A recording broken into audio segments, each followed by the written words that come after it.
Okay, so I need to tell you about a conversation that happened in a Discord server I'm in. Someone asked a completely reasonable question. They said, I'm trying to decide which direction to take my 3D career. Could someone give me a rough idea of what different roles actually pay? Simple question. Legitimate question. The kind of question anyone making a serious career decision needs the answer to. And what followed was, and I say this with love for the community, an absolute mess. Someone said game artists make six figures easy. Someone else said that's only at AAA studios and most game artists are underpaid. Someone said ArchViz pays terribly. Someone else said they know ArchViz artists earning more than most game studios pay. Someone said VFX is where the money is. Someone said VFX artists are notoriously overworked and underpaid for the hours. Someone said motion graphics. Someone said product viz. Someone said, just go into tech visualization and you'll be fine. 15 different people. 15 different answers. Zero consensus.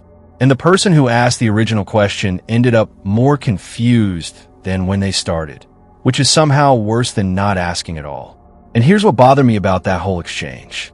Not that people disagreed. Salary information is genuinely variable and context dependent. What bothered me is that nobody was being precise. Nobody was distinguishing between entry level and senior level. Nobody was separating freelance from staff. Nobody was talking about which markets these rates apply to. Nobody was giving the person a framework, just opinions dressed up as facts. So I decided to do it properly. I've spent time pulling together salary data, freelance rate benchmarks, industry compensation reports, and direct conversations with working artists across multiple 3D specializations. And I'm going to give you the most honest, specific, contextualized tier list of 3D job salaries that I can. This is not going to be a hype list. Some of what I'm going to say is going to be less exciting than what you've heard. Some of it is going to be more exciting, but all of it is going to be real. Here's how we're doing this. I'm ranking 3D job categories by their realistic earning potential. Not their ceiling, not their floor, but the realistic middle range that a competent position artist can expect to earn after 2 to 3 years of focused work in that specialization. I'll also note the ceiling, what's achievable at the senior or specialist level, because that context matters for career decisions. I'm going to give you 4 tiers. S tier, exceptional earning potential, genuinely strong market, career worth building toward. A tier, solid, sustainable, respectable income with real upside. B tier, viable, but with meaningful limitations or market pressures. C tier, technically a career, but with structural challenges that make it difficult to build significant income from. A few important context points before we get into it. First, location matters enormously, and I'm going to flag where geographic context changes the number significantly. A senior 3D artist in San Francisco earns differently from a senior 3D artist in Accra or Manila, and both of those can be viable depending on your cost of living and client base. Second, freelance and staff are different animals. I'm going to cover both because the earning structures are genuinely different, and sometimes the better choice isn't the one with the higher headline number. Third, these are 2026 numbers. The market has shifted in the last 2 to 3 years, and some roles that were strong in 2022 are softer now. I'm giving you current reality, not historical averages. Ready? Let's rank. Before the tier list, I need to flag something that I think changes how you should read any salary information for 3D artists, including mine. Most salary data for creative roles is deeply misleading. Not because it's wrong exactly, but because it aggregates in ways that hide more than they reveal. When a salary site tells you 3D artists earn between $40,000 and $120,000, that range is so wide it's essentially useless. It's telling you that a junior generalist at a small studio in a low cost of living market and a senior technical director at a major VFX house in Los Angeles are both 3D artists, which they are. But they're having completely different financial experiences, and making that category equivalent tells you almost nothing useful. The useful question is not, what do 3D artists earn? It's, what does a person with this specific specialization at this specific level, in this specific market, working in this specific way, earn? And that's what I'm going to give you. But here's the thing I want you to sit with before we get into the rankings. There is one category on this list one that consistently surprises people when they find out where it sits, that I'm going to save for last. Because it deserves its own moment. Because the conventional wisdom about this category is so consistently wrong that I want to build up to it properly. I'll get there, but everything else first.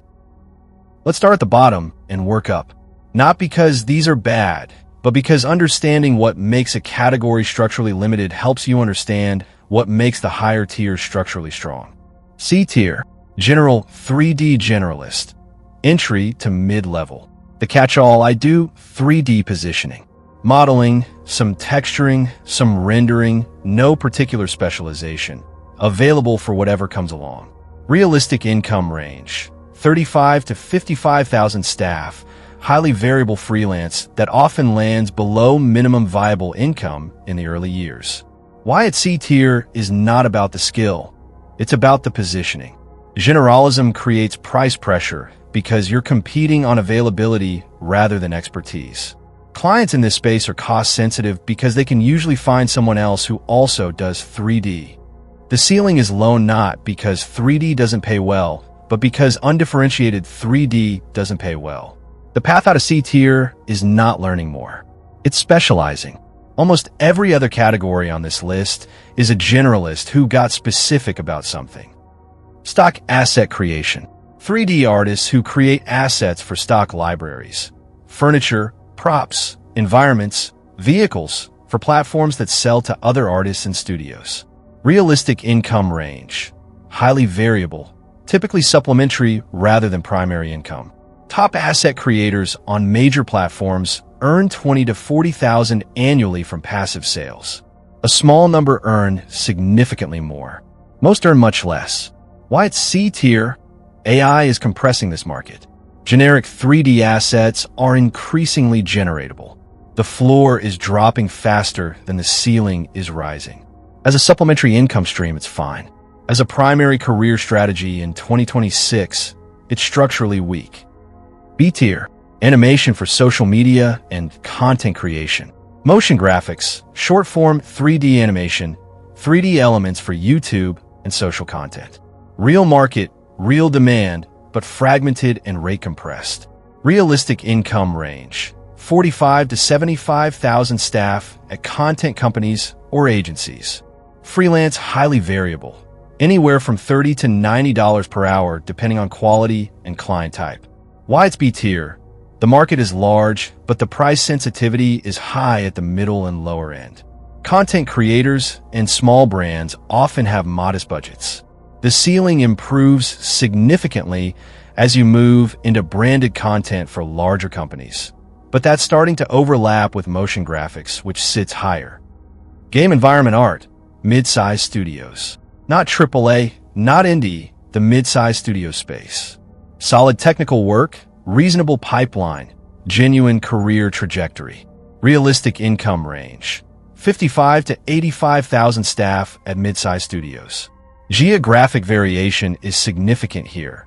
UK and European studios pay differently from North American ones. Why it's B tier rather than A? The gaming industry has had a genuinely difficult 2 years. Layoffs at major studios have pushed experienced artists into a market that was already competitive. The mid-size studio space has absorbed some of that, but hiring has been cautious. It's viable and will likely strengthen as the cycle turns. But right now the conditions are more difficult than they were in 2021 and 2022, and that's the honest reality. Architectural visualization, general market. Traditional ArchViz. Photorealistic renders of buildings, interiors, and spaces for architecture firms and real estate companies.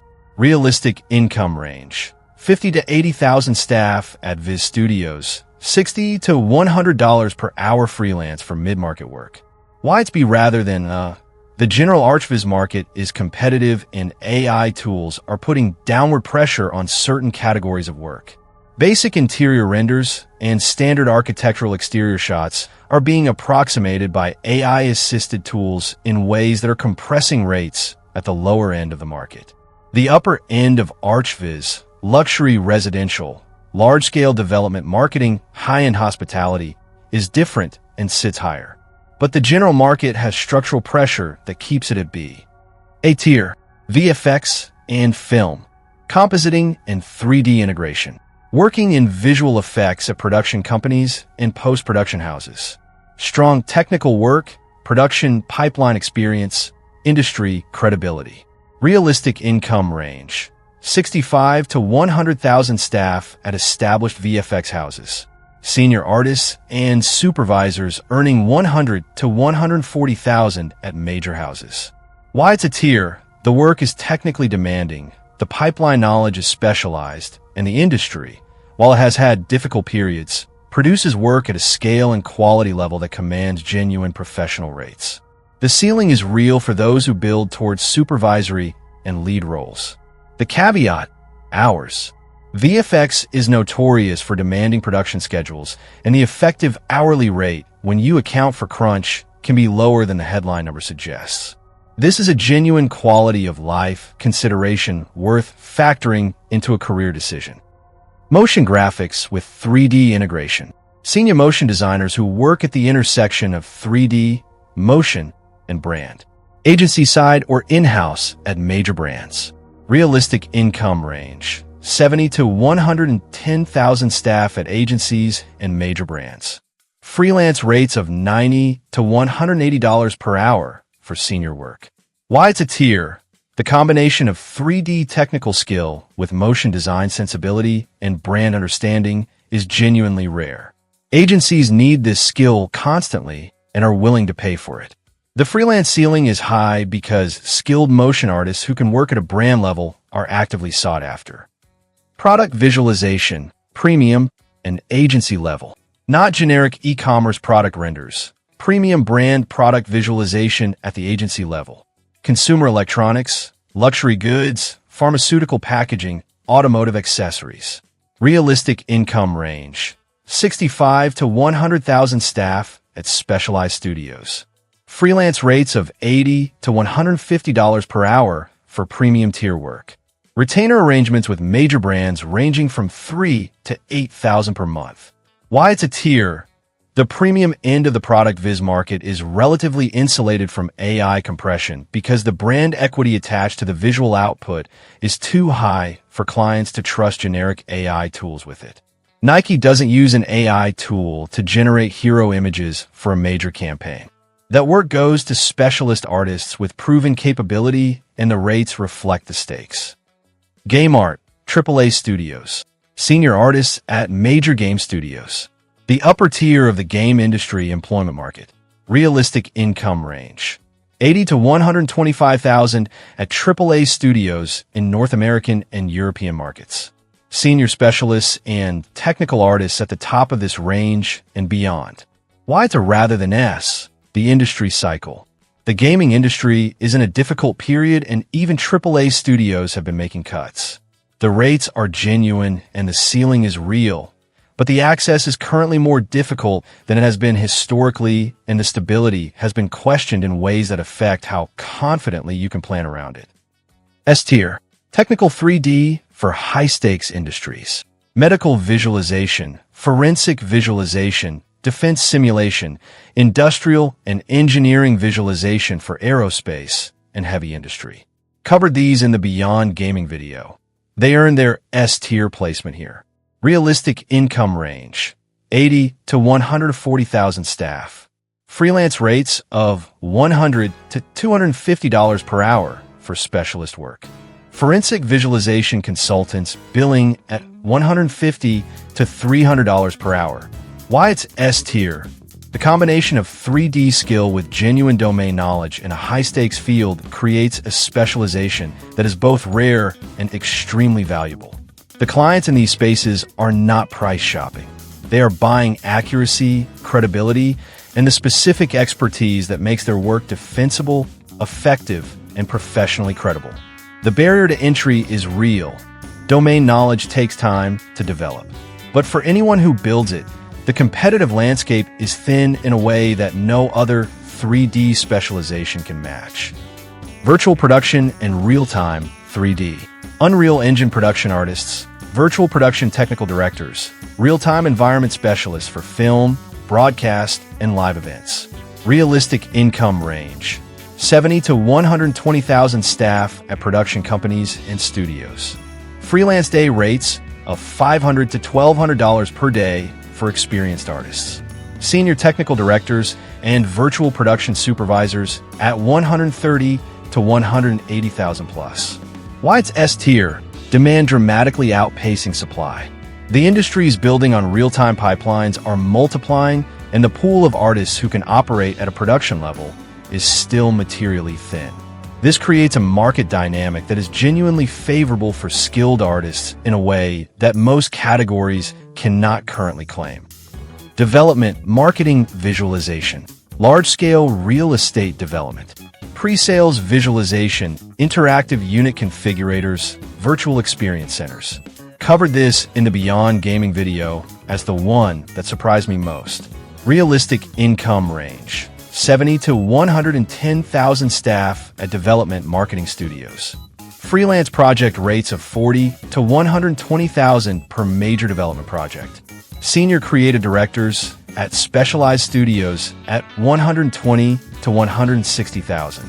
Why it's S tier? The visualization is deal-enabling infrastructure, not marketing decoration. The stakes are measured in tens of millions of dollars of real estate transactions. Budgets reflect that, and the complexity and relationship dependency of the work keeps the market from saturating the way consumer-facing visualization markets do.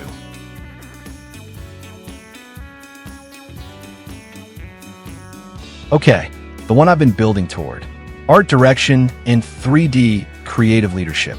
I know, you might be thinking, that's not really a 3D job specifically. And technically you're right. It's not a software skill. It's not a pipeline specialization. But it is absolutely a 3D career destination. And it is the highest earning category available to a 3D artist across virtually every industry and context. Here's the reality of what art directors and creative leads earn in 3D adjacent roles. Art directors at advertising agencies and production companies, 90 to 130,000 in major markets. Creative directors at specialized visualization studios, 100 to 150,000. VFX supervisors and creative leads at major houses, 120 to 180,000.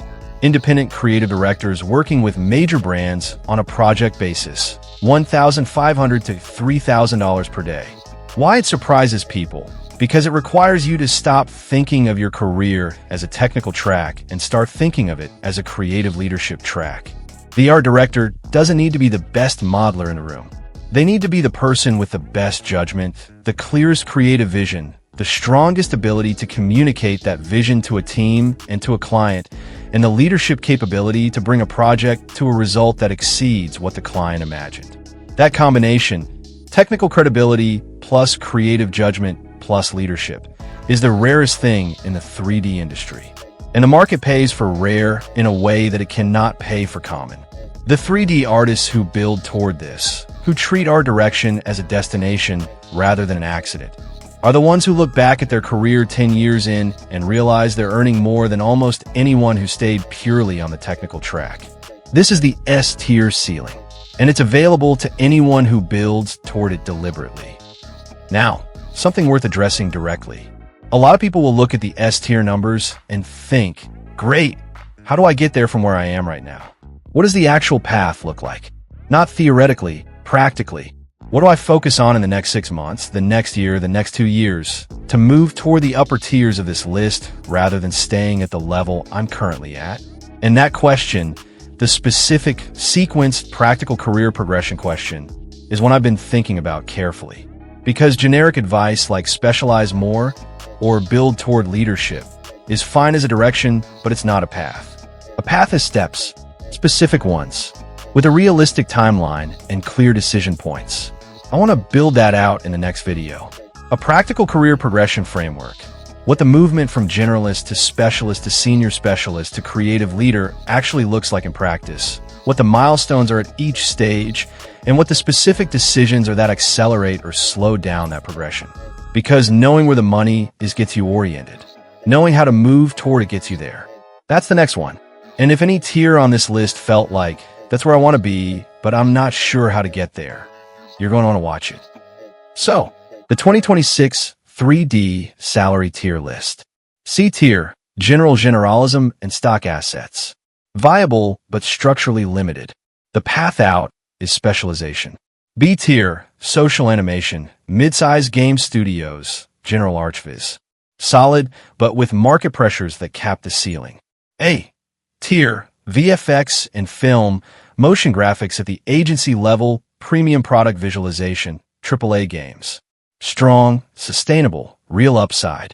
S tier, technical 3D for high-stakes industries, virtual production and real-time, development marketing visualization, and the one that surprises everyone, art direction and creative leadership. The through line across every tier is the same. Specificity and differentiation determine earning potential far more than raw skill level. The artists earning at the top of every tier are not necessarily the most technically accomplished artists in their field. They're the most precisely positioned. Know where you want to be. Build toward it deliberately. And don't let the C-tier comfort of doing a little of everything keep you from the S-tier upside of doing one thing exceptionally well. Subscribe if this kind of specific, honest industry analysis is what you come here for, because I make this every week and there's a lot more coming. Hit the bell for the next video because the progression framework is going to give you the actual path, not just the destination. And drop a comment. Which tier are you currently in, and which tier are you building toward? Be honest. I'm reading every single one, and it genuinely shapes what I make next. I'll see you in the next one.